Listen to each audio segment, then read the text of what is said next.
পটুয়াখালীর নিজ গ্রামে পৌঁছেছে লামিয়ার মরদেহ। নিজ হাতে নাতির কবর খুললেন দাদা, জানাজা শেষে দাফন। আত্মহত্যা কেন করলো এইটা এই বর্তমান সরকারের কাছে আমাদের আকুল আবেদন এলাকাবাসীর পক্ষ থেকে। আমি চাই অত সঠিক বিচার। ঐকমত্য কমিশনের সাথে গণসংহতি আন্দোলনের বৈঠক, একমত হওয়া সিদ্ধান্তগুলো সই করে নির্বাচনী রোডম্যাপের দাবি বিএনপির।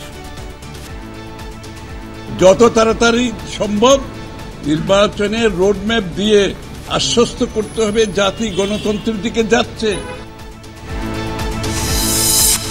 আলোচনার মাধ্যমে ভারত পাকিস্তান উত্তেজনার অবসান চায় ঢাকা। গুজরাটে বাংলাদেশিদের গ্রেফতারের বিষয়ে আনুষ্ঠানিকভাবে কিছুই জানায়নি দিল্লি।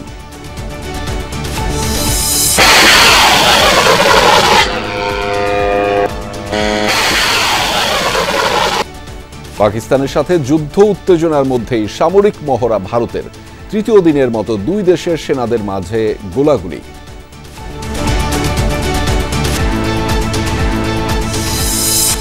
গ্রিড বিপর্যয়ে নাশকতার সন্দেহে তদন্ত কমিটি গঠন। বিদ্যুৎ ও মেট্রো রেলে কোনো সংকট হলে দ্রুত জনগণকে জানানোর নির্দেশ উপদেষ্টার। দুই উপদেষ্টার সাবেক এপিএসও পিওর দুর্নীতির অনুসন্ধানে দুদক। 15 দিনের মধ্যে গ্রেফতারের আলটিমেটাম যুব অধিকার পরিষদের। কারওয়ান বাজারে বোবা রফিককে কোপানোর ঘটনায় অভিযুক্ত সাদ্দাম গ্রেফতার। ধরা পড়েনি সিদ্ধেশ্বরীতে ছিনতাইয়ে জড়িতরা।